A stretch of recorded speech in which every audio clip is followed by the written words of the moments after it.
Results వస్తున్నాయి. మనం చూస్తున్నాం పొద్దున్న నుంచి వస్తున్నటువంటి రిజల్ట్స్ అన్నింటినీ. అయితే కొంత అంచనాలు తారుమారైన లెక్క కనిపిస్తున్నాయి దీంట్లో రిజల్ట్స్లలో. మనం పొద్దుగాల నుంచి చూస్తున్నప్పుడు అంచనాలు ఎవరి అంచనాలు అంటే కాంగ్రెస్ పార్టీ అంచనాలు. కాంగ్రెస్ పార్టీ మొత్తం స్వీప్ చేస్తాం, 90% రిజల్ట్స్ వస్తుంది మాకు అని చాలా సందర్భాలలో చెప్పుకుంటూ వచ్చిర్రు. సీఎం రేవంత్ రెడ్డి గారు ప్రచారం చేసిర్రు. అట్లనే మంత్రులను ఇన్ఛార్జీలుగా చేసిర్రు. ఒక మంత్రులనే కాకుండా ఇంకా చాలామందిని, మాజీ ఎమ్మెల్యేలను కావచ్చు, ఇప్పుడు ప్రజెంట్ ఎమ్మెల్యేలను, ఎంపీలని, ఇట్లా చాలామందిని అన్ని నియోజకవర్గ ఇప్పుడు ఎన్నికలు ఎక్కడెక్కడైతే జరుగుతున్నాయో వాళ్ళకి ఇన్ఛార్జీలుగా వేసిర్రు. ఇన్ఛార్జీలదే బాధ్యత అని చెప్పిర్రు. ఇట్లా రకరకాలుగా చేసిర్రు. కానీ చాలా మున్సిపాలిటీలలో వాళ్ళు అనుకున్నటువంటి రిజల్ట్స్ అయితే కొంత కనిపిస్తున్నట్లుగా వస్తున్నట్లుగా మనకు కనిపిస్తలేదు. దుబ్బాక మున్సిపాలిటీ కావచ్చు, ఇంకా కొన్ని ఇప్పుడు వస్తున్నటువంటి రిజల్ట్స్ని చూస్తున్నప్పుడు. ఎందుకంటే సీఎం రేవంత్ రెడ్డి గారు కూడా స్వయంగా ప్రచారం చేసిర్రు మున్సిపల్ ఎన్నికలలో.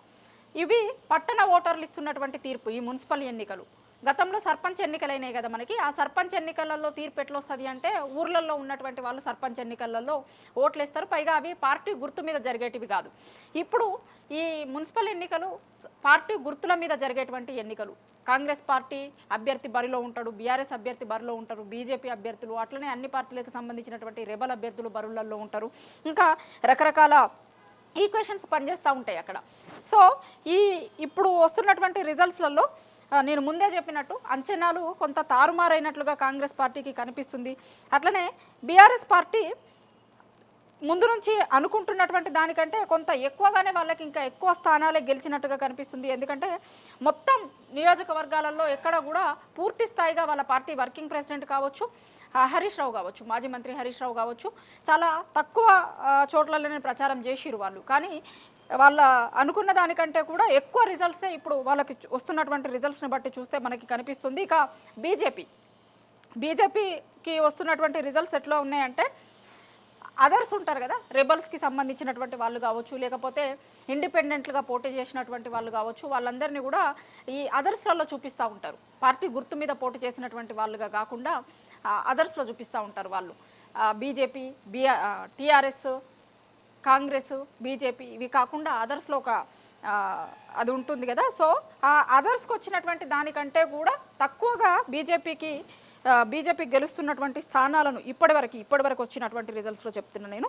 ఇప్పటివరకు వస్తున్నటువంటి దాంట్లో అట్లా కనిపిస్తుంది మనకి. అట్లనే మంత్రుల నియోజకవర్గాలలో వివేక్ ఇలాకాలో కాంగ్రెస్ పార్టీకి ఎదురు దెబ్బ తగిలిన లెక్క కనిపిస్తుంది. ఎందుకంటే అక్కడ కేతనపల్లి మున్సిపాలిటీని బీఆర్ఎస్ కైవసం చేసుకుంది. మొత్తం 22 వార్డులు ఉంటే కనుక 10 వార్డులలో బీఆర్ఎస్ గెలిచింది, 7 వార్డులలో కాంగ్రెస్ గెలిచింది, 4 సిపిఐ, 1 ఇండిపెండెంట్ అభ్యర్థులు గెలిచిర్రు.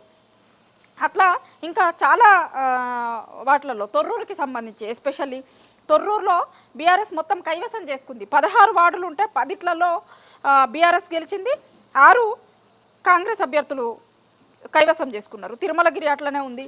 అయితే సంగారెడ్డి మున్సిపాలిటీలో హంగ్ కనిపిస్తుంది ఇప్పటివరకు మనకి చూస్తున్నప్పుడు. ఇంకొకటి గుమ్మడిదలకి సంబంధించింది. ఇట్లా బీఆర్ఎస్ అనుకున్న దానికంటే ఎక్కువగా గెలిచినారు అని చెప్పినా కదా, దానికి సంబంధించినటువంటివి ఇవన్నీ కూడా. ఇక పటాన్చెరు నియోజకవర్గంలో పటాన్చెరులో గడ్డిపోతారం, జిన్నారం, గుమ్మడిదల, ఇంద్రేశం ఇవి బీఆర్ఎస్ కైవసం చేసుకుంది.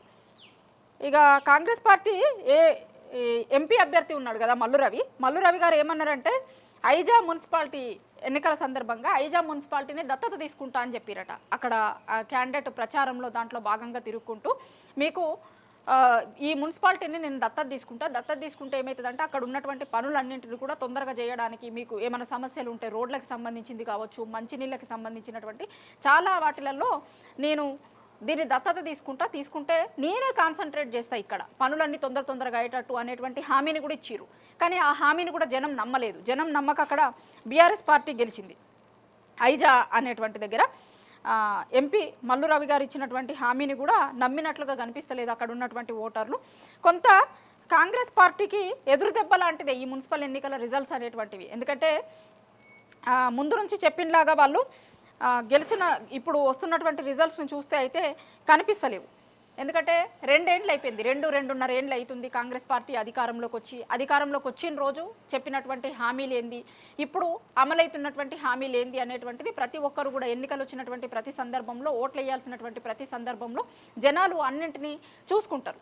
కాంగ్రెస్ ఏం మార్పు తీసుకొచ్చింది అనేటువంటి దాన్ని ఎన్నికలు వచ్చినటువంటి సందర్భంలో వాళ్ళందరూ కూడా ఒకసారి చూసుకుంటారు. జనాలకి గుర్తు చేస్తూ ప్రతిపక్షాలు కూడా ప్రతి స్పీచ్లో దాన్నే చెప్తూ వస్తుంది. 2 ఏళ్ళు కాంగ్రెస్ పార్టీ పాలన ఎట్లా ఉంది అనేది చూసిన తర్వాత ఓటు వేయాలా మాకెయ్యాలా అనేది నిర్ణయించుకోరి అనేది ప్రతిపక్షాలు కూడా చెప్తూ వస్తాయి. అయితే జనాలు కాంగ్రెస్ పార్టీ అధికారంలోకి వచ్చిన తర్వాత పెద్దగా మార్పు ఏమీ కనిపించలేదు అనేటువంటి దానిపైనే ఇప్పుడు వస్తున్నటువంటి రిజల్ట్స్ అన్నీ కనిపిస్తున్నట్లుగా కనిపిస్తున్నాయి. మంత్రుల ఇలాకాలలో చాలామంది మంత్రులకి సంబంధించినటువంటి నియోజకవర్గాలు ఉన్నటువంటి చోట్ల వాళ్ళు అక్కడ దాన్ని ఇన్ఛార్జీలుగా తీసుకున్నటువంటి చోట్ల కూడా చాలా నియోజకవర్గాలలో వాళ్ళకి ఎదురు దెబ్బ తగిలింది. ఇక తొర్రూరు అయితే పాలకుర్తి ఎమ్మెల్యే యశస్విని రెడ్డి ఉన్నారు కదా, ఆ తొర్రూరు సొంత ఊరు ఆమెకి. అక్కడ బీఆర్ఎస్ పార్టీ మెజారిటీ స్థానాలని గెలుచుకుంది. కాంగ్రెస్ పార్టీ కంటే కూడా ఎక్కువగా మెజారిటీ స్థానాలు బీఆర్ఎస్ పార్టీ గెలుచుకుంది. ఇక నల్గొండ జిల్లా హాలియాలో నందికొండ, చండూరు, చిట్యాల, దేవరకొండ మున్సిపాలిటీలు కాంగ్రెస్ కైవసం చేసుకుంది. అట్లనే మహబాద్లో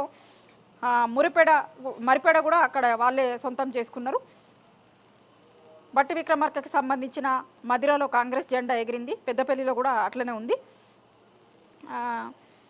తిరుమలగిరి బీఆర్ఎస్ సొంతం చేసుకుంది. అయితే ఈ బ్యాలెట్ బాక్సులలో కొంతమంది రాసినటువంటి లెటర్లు కూడా ఇప్పుడు కొంత చర్చకి దారితీస్తున్నాయి. బ్యాలెట్ బాక్సులలో ఓట్లు వాళ్ళు ఏ పార్టీకి ఓటు వేయాలి, దేని మీద ఓటేస్తారు అనేది ఉంటుంది కదా, ఆ ఓటు స్లిప్తో పాటు వీళ్ళు బ్యాలెట్ బాక్సులలో కొన్ని పేపర్లు వేసిరట. ఆ పేపర్లు కొంతమంది కొన్ని ఊర్లలో బ్యాలెట్ బాక్స్లను తెరిచినప్పుడు మా ఊరికి సరిగా రోడ్లు లేవు, మా ఊరికి వాటర్ ఫెసిలిటీ లేదు, ఏం చేసిరు మీరు, ఏం చేస్తారు చెయ్యిర్రి అనేది కొంతమంది రాసిరట. ఇంకొక దగ్గర సూర్యాపేటలో అనుకుంటా, ఇది సూర్యాపేటలో ఒక బ్యాలెట్ బాక్స్లో ఒకరు రాసినటువంటి లెటరు కొంత ఎక్కువగా చర్చ జరుగుతుంది దీని మీద. ఆయన కాంగ్రెస్ ప్రభుత్వానికి రాసిర్రు, ఓ కాంగ్రెస్ ప్రభుత్వమా అని, మేము రిటైర్మెంట్ అయ్యి 15 నెలలు గడిచింది, మాకు రావాల్సిన మీరు చెల్లించాల్సిన డబ్బులు ఒక్క పైసా కూడా రాలేదు, ఇవ్వలేదు, అనేక ఇబ్బందులు పడుతూ అనారోగ్యం పాలవుతూ ఆసుపత్రిలో మెరుగైన వైద్యం చేయించుకోలేక ఇప్పటి వరకు 62 మంది చనిపోయిర్రు, అందుకే బాధతో మేము చనిపోకముందే మా డబ్బులు మాకు ఇవ్వాలని ప్రభుత్వాన్ని వేడుకుంటున్నాము. ఇది ఒక బ్యాలెట్ బాక్స్లో పెన్షనర్లు వేసినటువంటి లెటరు. సూర్యాపేటలో అని అంటున్నారు. సూర్యాపేటలో 47వ వార్డుకి సంబంధించినటువంటి బ్యాలెట్ బాక్స్లో ఈ లెటర్ దొరికింది అనేది చెప్తున్నారు.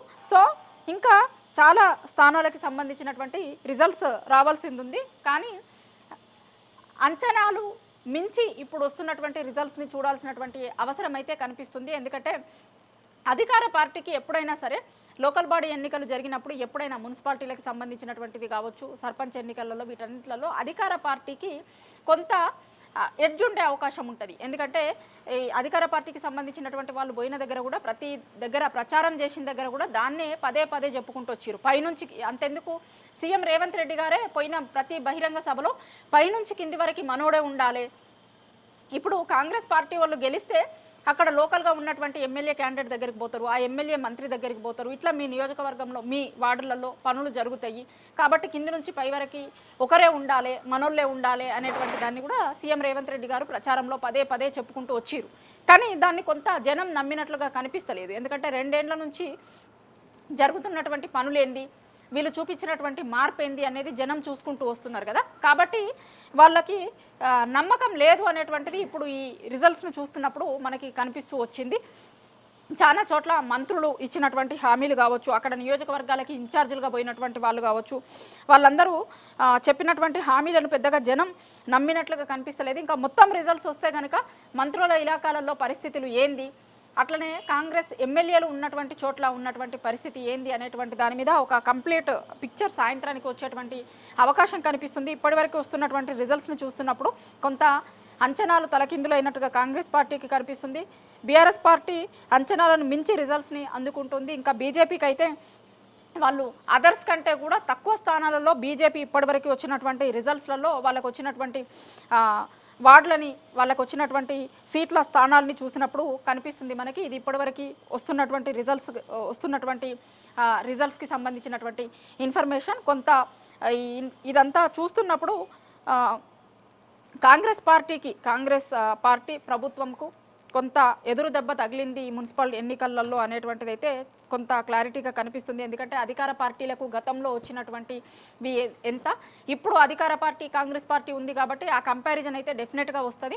ఆ కంపారిజన్ వచ్చినప్పుడు గతంలో అధికారంలో ఉన్నటువంటి పార్టీలు మున్సిపల్ ఎన్నికలకు పోయినప్పుడు వాళ్ళ ఓట్స్ షేర్ ఎంత, వాళ్ళకు వచ్చినటువంటి సంఖ్య ఎంత అనేటువంటి దాన్ని, అట్లనే ఇప్పుడు కాంగ్రెస్ పార్టీకి వచ్చినటువంటి ఓట్ షేర్ ఎంత, వాళ్ళకు వచ్చినటువంటి సీట్లు ఎంత అనేటువంటి దాని మీద అయితే ఖచ్చితంగా చర్చ జరుగుతుంది.